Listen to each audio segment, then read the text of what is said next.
Hi, I'm Dr. Lara, and welcome to another week of Channeled Angel Messages. Just want to say thank you so much for your comments and your questions. It's really helping a lot of people get these messages out. So, thank you so much, and please keep them coming. So, I'm going to be doing the reading first, and then I will answer a question after that. So, sit back, relax, and see what resonates for you. Oh, okay. Right now, I'm seeing books, and I'm seeing money.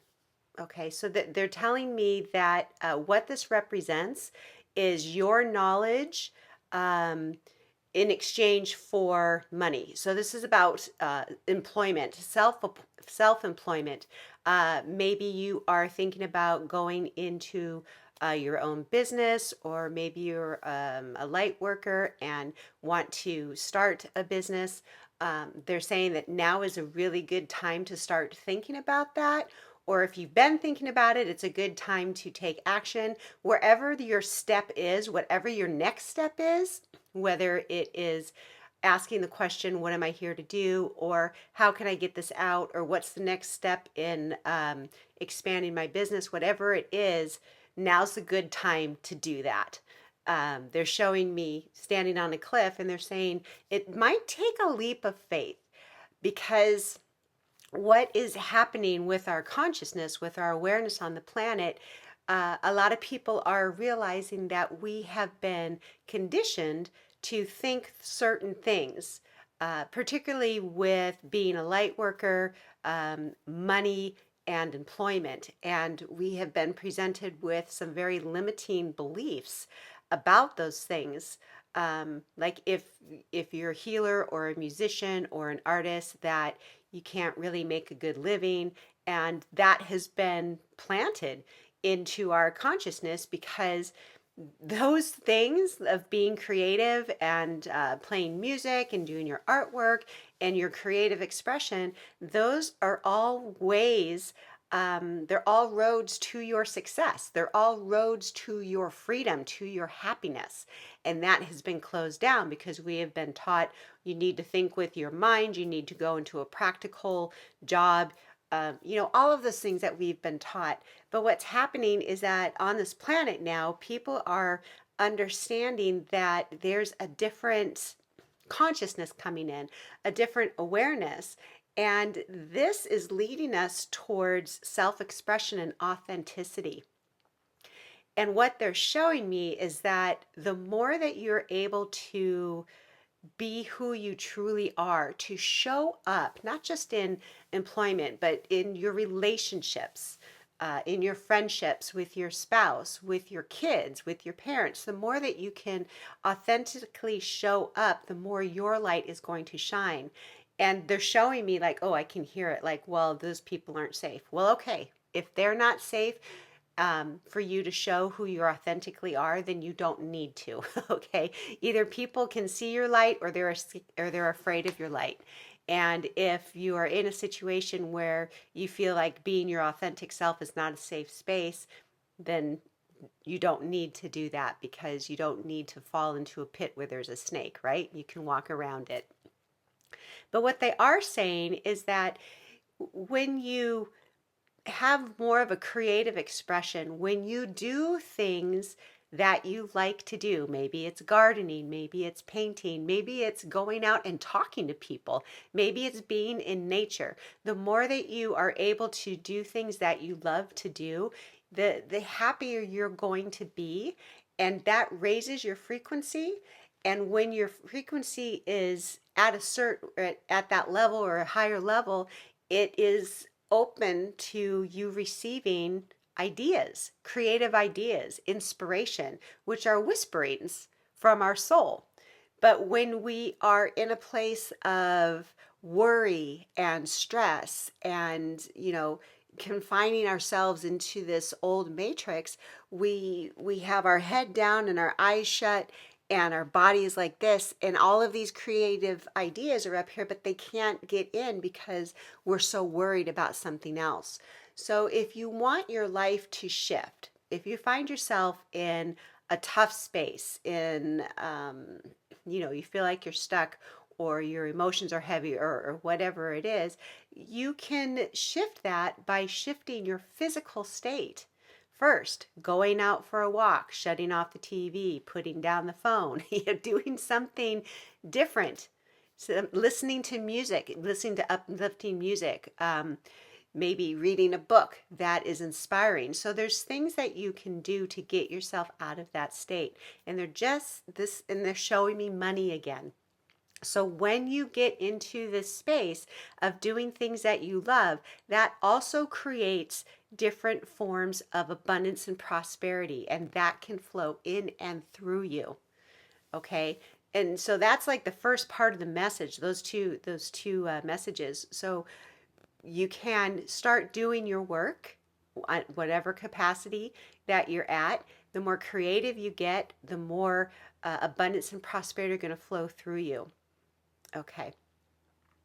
And this is like another part of the message. Is there somebody here that they're sitting at a desk, they're like a student, and I'm seeing like maybe third or fourth grade, and they're sitting at a desk, and they're waiting for permission. They're waiting for permission to go outside and play, waiting for permission to go to the bathroom, waiting for permission to sharpen their pencil, or whatever it is. Okay, so whoever this is, it feels like you're waiting for permission to leave a situation. And they're saying, give yourself permission to do that. It's okay for you to leave an unhealthy situation, whether it's a relationship, whether it's a friendship, or work, whatever it is. If there's something that is detrimental to your emotional, physical, and spiritual health, you have every right to leave that situation. And they're showing me another leap of faith.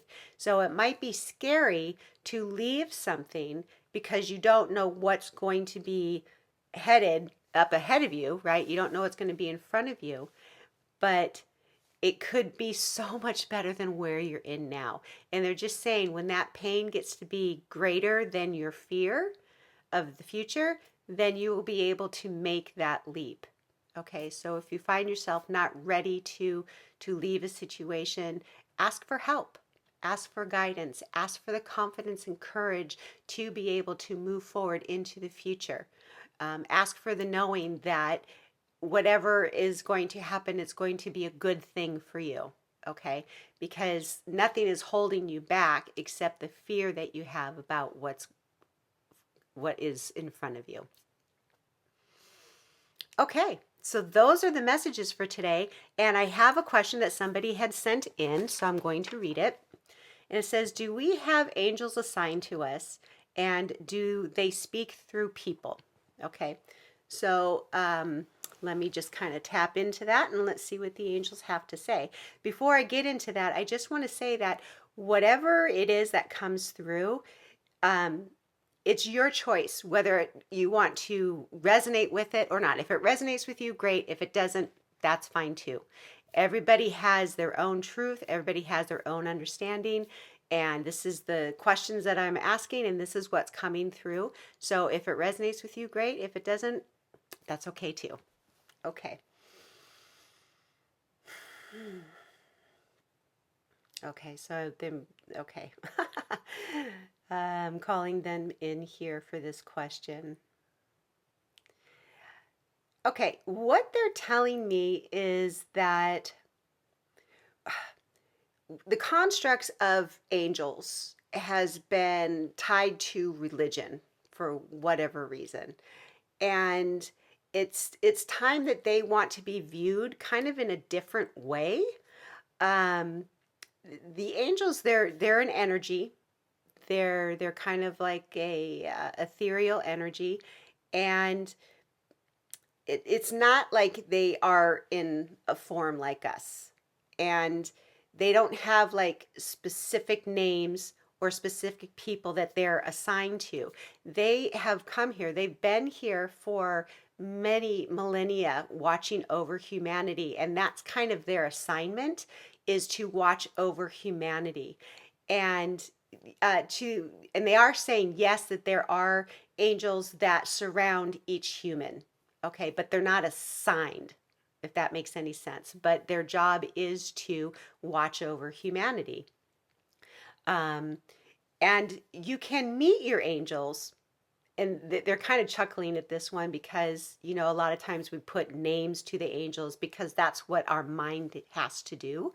But they want to help you open up your awareness and to kind of feel them as kind of an energy, and to understand that they're part of like the um, universal wisdom of creation.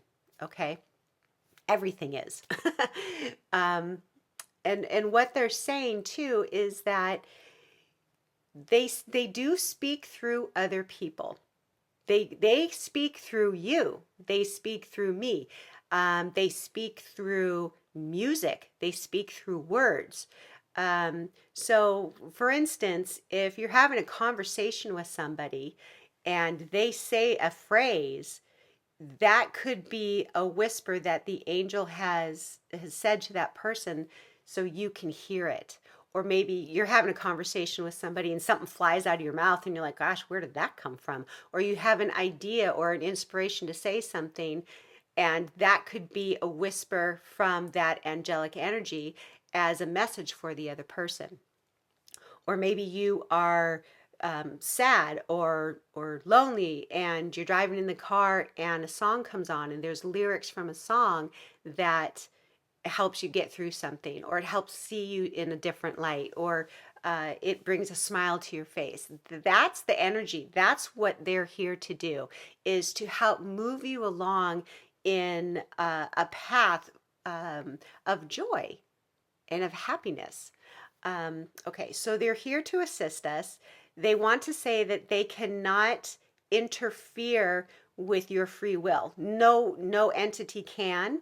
No alien can, no spirit can, nothing can interfere with your free will unless you allow it.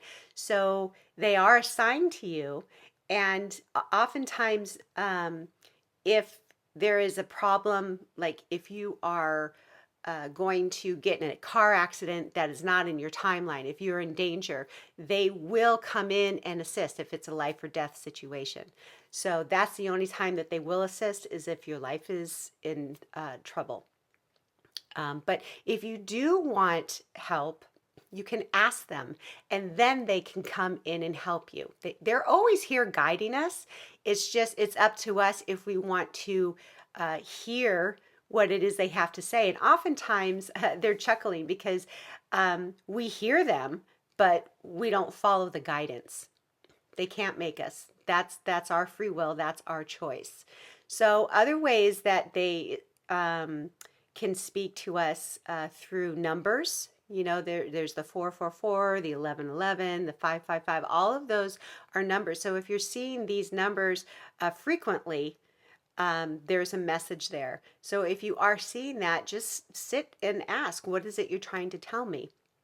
Another way that they can communicate is if you hear this high pitch ringing in your ear, that's oftentimes they're trying to get your attention.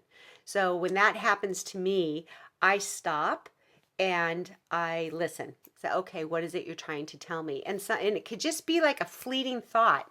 Okay, don't overanalyze it. Just take it for what it is and do with it what you will. Okay. They want to share. Okay, so there's a story that I have about angels not interfering, but supporting me on my life journey. So years ago, my husband and I were driving to Disneyland with our two little girls in the back seat. And it was in the morning and it was traffic, and it was, it's traffic in California, so it's a lot. And um, for me, I was in the passenger seat and I get very nervous sometimes because I'm not in control. So I was looking out the window to the right, and my husband was driving, and I hear this slow down, like this voice telling me slow down, slow down. And I heard it in my head, but I was like, I didn't think anything of it. And then all of a sudden I turned and I yelled out, slow down. And then my husband hit the brake, and if he didn't hit the brake on the car, we would have hit the car in front of us. So that is an example of how the angels come in and they surround us and they help us when we are in danger. So I hope that that helps. So anyway, thank you so much for that question. I hope that it helped you. And please, once again, give me your comments. I love connecting with all of you. And if you have any questions, let me know and I will get to them when I can. All right. Thank you so much and have a blessed day.